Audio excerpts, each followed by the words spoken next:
interested are you in this year's presidential election? Fox has been asking that question several times every election season going back many years. And right now, the results are off the charts. Take a look at this graph. This is the 2008 response to the question of how extremely excited are you in the election? Are you extremely interested in the election? You can see every year that the amount of interest grows. But this year, 2020, 62% of Americans say they are extremely interested in the election. Most others say they are very or somewhat interested. People are tuned in, both Trump supporters and Biden supporters. They are paying attention, and you can see it in the polling. You can see it in the TV ratings. People are very, very plugged in to this election cycle. And that means people are also paying attention to the threats against this election. The threats that are coming from inside America's home. From the president's wild lies about voter fraud to his own admission that he is undermining the Postal Service to make it more difficult to vote by mail. Every day, Trump chips away at America's confidence in its voting system. Here he is yesterday on Twitter saying, maybe we'll never know who won the election. He is kind of like a hurricane. I want you to picture a beach that's taking a pounding from waves and wind. Inch by inch, minute by minute, hour by hour, the sand erodes, it washes away. And the next morning when you wake up, you look at the seashore, the sand is gone. That's what he's doing to Americans' confidence in the voting system right now. He's eroding it inch by inch. Here's today's New York Times front page story. Growing crisis in Postal Service alarms voters. And let's go to the Washington Post as well. Trump's USPS ire. Now that's really important to keep in mind. This goes back to the last election. And the president's faulty, foolish belief that he actually would have won the popular vote were it not for millions of illegal votes. And of course, that's a lie. That's a foundational lie that his first 4 years in office have been built upon. And now he's taking these steps, disrupting the 2020 election because of that faulty belief from 4 years ago. These stories are all connected, whether it's about the Postal Service or about other threats to the integrity of the voting system. And the press has to keep connecting the dots. I know somebody who's great at that, so let me bring him in. The legendary investigative journalist and CNN political analyst, Carl Bernstein. Carl, we need your wisdom at a time like this. We've been through another week of these really dangerous lies by the president with regards to mail-in ballots. The Postal Service is now national news. When's the last time that happened?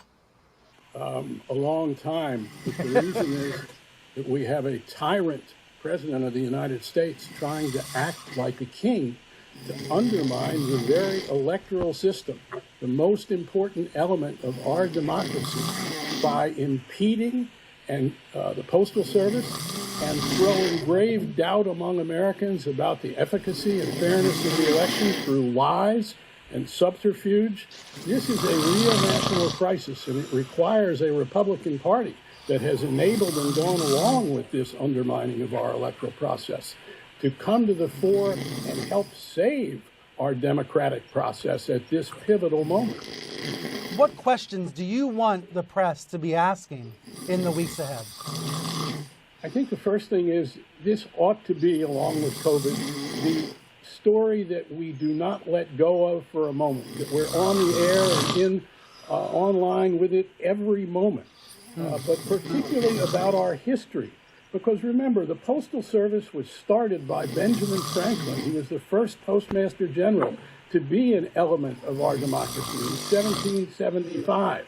And now we have a president committed to shutting down, in essence, the ability of the post office to help Americans vote. This president of the United States is using the post office, crippling it, to make sure that votes are not counted that might go against him and against his Republican allies. This is an unprecedented crisis. We've never seen anything like this. So we need history in our journalism, and particularly over at Fox News, where there are real patriotic journalists, reporters. Forget about Sean Hannity, forget about Laura Ingraham. Fox News has an unusual obligation here to be patriotic and point out the history of the Postal Service, the history of our free elections, and how this president is undermining it.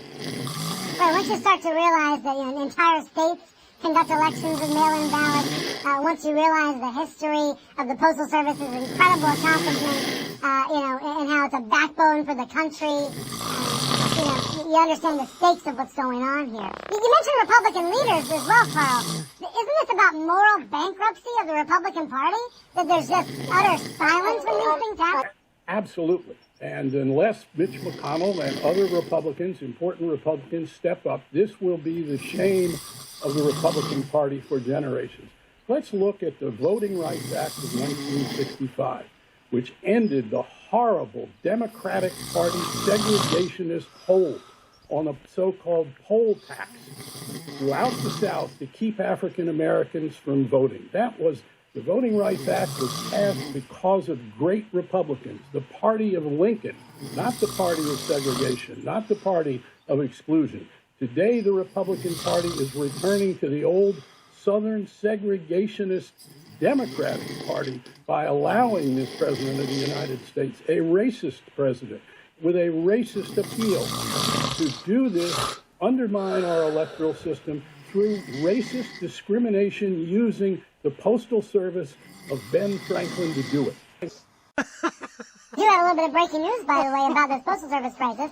The House Oversight Committee just announced they're going to have a hearing on August 24th, so a little more than a week from now, and they're calling the Postmaster General in. We will see if the Postmaster General agrees to testify. But this is action by the Democrats to show they are taking this matter seriously. Carl, just before I let you go, I can't help but notice you do sound pretty worried about the state of the country in a way that's not normally the way we talk about, on the eve of conventions. These are usually celebratory times for the country, for the political world.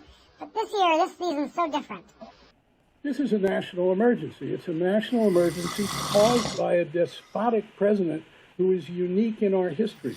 We've never had a president of the United States who has tried to undermine our most basic institutions. We have never had a president of the United States who is in public, even admittedly, trying to hijack an election by excluding people from voting. This is unique, and that's why the press, particularly, every day, must focus on this story with the history. The history is part of this story. And briefly, Carl, because everyone knows about you and Bob Woodward from the Watergate days, Woodward just announced his next book about Trump. It's called Rage. It's coming out September 15th. It's already a bestseller on Amazon. And President Trump, who gave many interviews to Woodward, went on Twitter saying, I'm sure the book is fake. What does that tell you about the president's psyche, that he talked to Woodward many times, but then says the book's going to be fake? Tells me that the president realizes that he can't out-talk Bob Woodward. Look, if I know anything in this world, it's the methodology of Bob Woodward. The methodology is that you go back time and time again and interview the principals that you're reporting on and the people around them. And as you continue to do that, it becomes obvious to the principal, in this case the President of the United States, some of the dimensions of the story. And the dimensions of this story, clearly, now that Trump has called it fake news, from hearing from Bob the questions, he knows that this book is going to upend his easy, happy talking lies. And that's going to be a fundamental element of the book. And I say this not from inside knowledge of the contents of the book, but understanding the methodology which Trump thought that he could outsmart. Trump is always trying to outsmart the truth, and he's been very successful at it. In this instance with Woodward, he's not going to be successful at it, and that's why he's hollering, again, fake news, the same way he has not been successful in shutting down the American press and our reporting on his presidency. That's how Americans know. Yes, we are in the midst of a cold civil war, but Americans know from what the press has done in its reporting that Trump has called fake news, what this president is about and where we are today in his presidency and his attempts to hijack the congressional and presidential election of 2020. Most people do know. Most people see through his lies. Carl, thank you very much. Whoever was trying to call Carl, you can call him back now.